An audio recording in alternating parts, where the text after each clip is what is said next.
My name is Dr. Elena Marquez. I'm a physicist. I spent most of my adult life in sterile labs, surrounded by equations and particles, certain that the universe had no higher consciousness, just motion, energy, and time. I wasn't angry at religion. I just thought it was outdated, poetic superstition. I'd heard the phrase, God of the gaps, and I'd spent years trying to close those gaps. Until one mistake changed everything. It was April 2, 2025. I was running a controlled experiment on high-frequency resonance and magnetic containment at a private research institute. Nothing revolutionary, just a test I'd done dozens of times. But that day, a calibration error triggered a field overload. I remember the alarm. I remember a blinding flash of heat, and then nothing. No pain, no panic, just stillness. I was no longer in the lab. I was suspended in a realm where there was no floor, no ceiling, only awareness. And in that awareness, I realized something horrifying. I was dead, but then something happened. I couldn't explain, not with all the scientific language in the world. I became aware of a presence, not a force, not a field, not energy, a being. And in that moment, I knew I had been wrong. This wasn't some metaphysical delusion. It was more real than anything I had ever studied.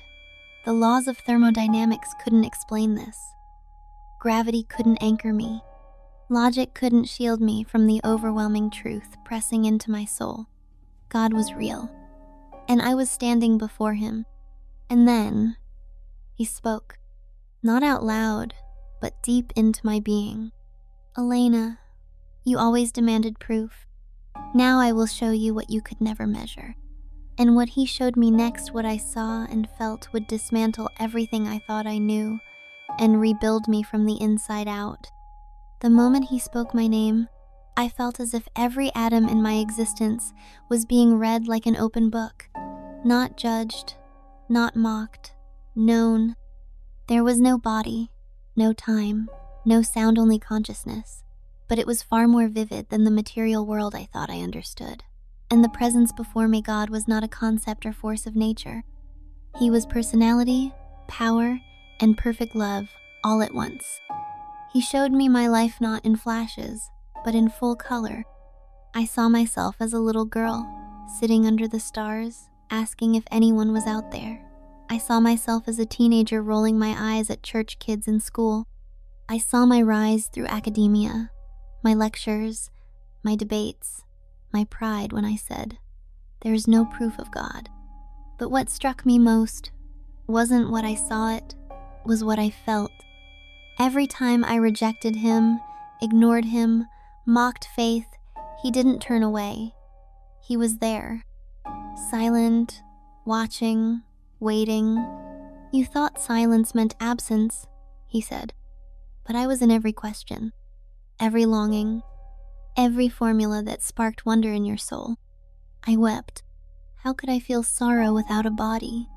Yet I wept with the knowledge that I had spent my whole life praising the creation while denying the creator. But God didn't shame me. He did something I never expected. He drew closer, and I felt a love so deep, so whole, so unlike anything I had ever experienced, that I wanted to dissolve into it forever. "You studied my fingerprints," he said, "but I want you to know my heart." I thought believing in God would feel like submission, like losing control, but instead, I felt freedom. Then he said, "You asked for evidence. Now let me show you the evidence I placed in everything." And what he showed me next turned the entire universe inside out. When God said, "Let me show you the evidence I placed in everything," I felt myself being pulled, not like motion through space, but like awareness expanding. Suddenly, I was above the earth, watching its curve glowing in the dark, wrapped in clouds like silk. But I wasn't just observing, it was like I could feel the planet breathing. I sensed balance, rhythm, intelligence, not randomness, not accident, design. He took me through the stars, literally. Galaxies spun like living canvases. Nebulas bloomed like flowers in slow motion. I saw dark matter woven between everything, not as mystery, but as intention. And then he said something that shattered me. What you called chaos was my brushstroke. What you called void was my whisper. I wept again, because I realized I had built my career on missing him. Every formula, every law, every breakthrough, I'd explained it away. But now I saw that science wasn't opposite to God. It was born of him. The precision of physics, the beauty of chemistry, the order and chaos theory, it was all evidence of a mind greater than mine. And he showed me something else. The human cell. I had studied biology. I knew complexity. But now, I saw the nucleus pulsing with something more than energy purpose. The DNA strands were not just sequences. They were language. He whispered. I wrote identity before breath. Every protein, every strand, every fold. And then he showed me the final proof, the human heart. Not anatomically, spiritually. The desire we all carry for meaning, for eternity, for connection. That longing, he said, was the signal you refused to trace back to me. I fell silent, undone. Because in all my years of study, I had never found anything as convincing as this. Truth wrapped in beauty. Intelligence fused with love. Then he said, but there is something else you must see. You saw the stars. Now you must see your soul. And what he revealed next was not the universe outside me, but the battlefield within me. When God said, now you must see your soul, I expected serenity. Instead, I saw something far more difficult, truth. We weren't flying through space anymore. We were deep inside something more vast and tangled than the universe itself. Me. I saw my thoughts racing, layered, sharp. I saw pride like armor. I saw fear dressed as logic. I saw wounds I never acknowledged. Dejection, loneliness, moments where I pretended strength but was really breaking. I had buried all of it beneath intellect. Then God said, you used brilliance to protect yourself, but you never let me heal you. And suddenly, I saw the roots of my atheism weren't just scientific, they were personal. I saw the day I lost my brother as a teenager. I remembered the feeling that God, if he was real, must be cruel. So I shut him out, built a fortress of numbers and theories, laughed at believers, praised the observable and mocked the invisible. But underneath all of it, I was starving for love. And Jesus was there, no. Yes, it was Jesus, not just God. I finally knew. And he wasn't angry. He wasn't disappointed. He was weeping. He showed me how every time I looked up at the stars, feeling small and alone, he was calling me.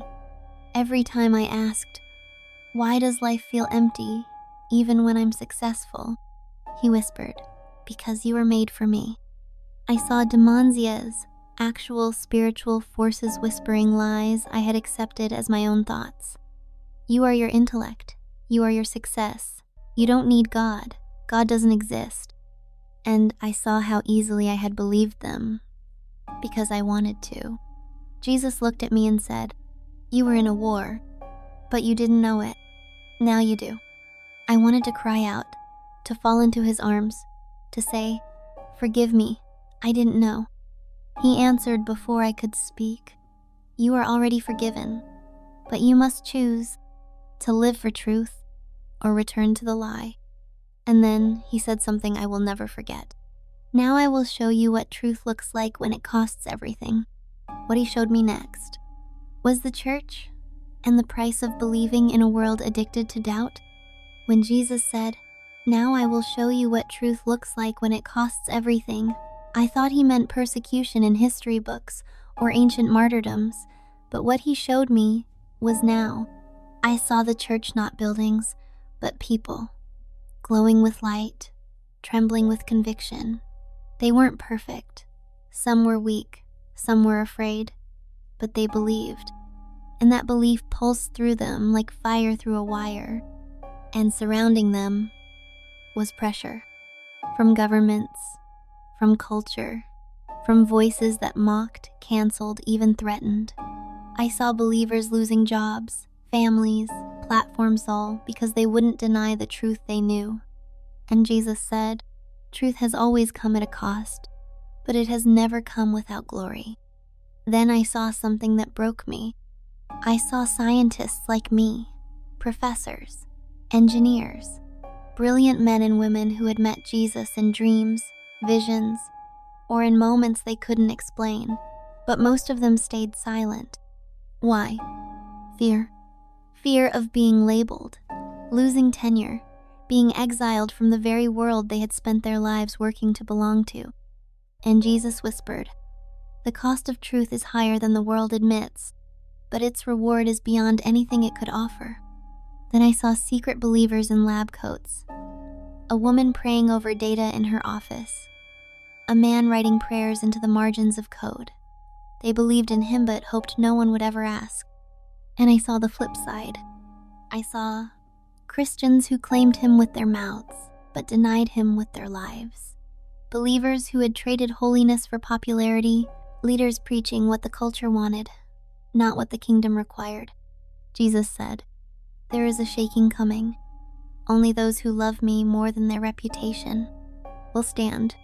He looked at me and asked, if I send you back, will you speak? Will you risk your intellect to honor your soul? I was trembling because I knew what that meant. But he wasn't finished. Come, he said, there's more. You must see what eternity looks like and what happens when a soul chooses me. And what he showed me next made me fall in love with forever. Jesus looked into me and said, now come, let me show you what they never taught you in school eternity. And just like that, I was carried into a realm so vast, so alive, no theory of space-time could contain it. I didn't float through it, I belonged to it. There were no stars, but it shone. No gravity, yet it held me. It was light, but more than photons. It was presence. And then I saw heaven. Not clouds, not harps. It was a living city, radiant, pulsing with joy, laughter, music that moved through the soul like waves of gold. Every color was alive. The very air vibrated with love. And in the center of it all was Jesus, not glowing in pride, glowing in love. Every being around him was drawn in, not because they had to worship, but because they wanted to. He was everything they ever searched for. The aching hole in every heart was full. I saw souls reunited. I saw children who had died in war laughing as they ran beside rivers that hummed with life. I saw old men falling to their knees, weeping with joy. I saw saints, scientists, farmers, Mother Saul known by name. And Jesus said, this is what you were made for. Not applause, not achievements. This, to know me, to be loved, to finally rest. And then, he showed me the other side. He didn't take pleasure in it. His eyes dimmed as he whispered, and now, what happens when they refuse me? And I saw separation, not fire, not torture, but distance. Souls wandering, some angry, some numb, some still trying to argue with God. I saw a man shout, I was a good person, but there was no answer, because goodness without grace can't cross the chasm. They weren't sent away. They chose it, and that realization shattered me. Jesus said, I knock on every door, but I will not force it open. Then he turned to me, and his face changed again. Elena, it is time. You must go back. They will listen to you not because you're better, but because you know what lies beyond the microscope. I cried out, but how will I tell them? What will I say? He answered with a whisper that echoed like thunder. Tell them, I am real, I am love, and I am waiting. Then the light rushed into me and I awoke, gasping for breath, surrounded by doctors, alarms, and stunned eyes. I had died, and now I had one mission: tell the world what I saw. When my eyes opened in that hospital room, The world felt heavy, but my soul felt free. I had flatlined for over 4 minutes. To the doctors, it was a medical miracle. To me, it was something far greater. I had met the God I didn't believe in, and now I couldn't stop believing. I was no longer the same Dr. Elena Marquez. My intellect remained, but it bowed to a greater wisdom. My pride had shattered like thin glass. All I wanted was to speak his name, to share what I had seen. But I quickly discovered something else. People weren't ready. When I told my colleagues, they thought I was traumatized, delirious. One professor said, "Near-death hallucinations are well documented, Elena." I smiled and said, "But were they this consistent, this clear, this full of love?" Others pulled away, slowly, quietly. Invitations stopped coming. Research partners distanced themselves, and yet I felt no bitterness, because I had finally found what I had spent my whole life looking for: truth. And truth was a person, Jesus. I started reading scripture, not as myth, but as a scientist in awe. And every page felt like it was burning with the same voice I heard in that place. The Gospels weren't stories, they were memories written by those who knew him. And I knew him now too. I began to share my testimony, first with former students, then online. The response was mixed. Skeptics laughed, but others leaned in. People from all backgrounds: atheists, doubters, Muslims. "Doctors," they asked, "could what you saw be real?" And I always said, "I built my life on evidence, and now I have the clearest evidence of all. Not that God exists, but that he loves us. Even if you run, even if you mock, even if you die not believing, he still comes, because he came for me." But I wasn't done yet. There was one more thing he had told me to say. One final truth that every soul needs to hear before it's too late. In the silence of recovery, when the hospital lights dimmed and the nurses went quiet, I remembered his last words. "Tell them, I am real, I am love, and I am waiting." It echoed in me like a mission carved into my very DNA. I thought returning would be easy, just tell people what happened, and they'd believe. But I was wrong. The world doesn't want proof. It wants comfort, control, certainty, without surrender. But God doesn't fit in our theories. He shatters them so he can rebuild us. So here's the final truth. I didn't believe in God. I mocked him. I dismissed Jesus as myth. And yet he met me. He didn't scold me. He didn't crush me with wrath. He loved me with such unshakable, intelligent, holy kindness. I broke, and I wanted to be broken, because for the first time, I knew what it meant to be whole.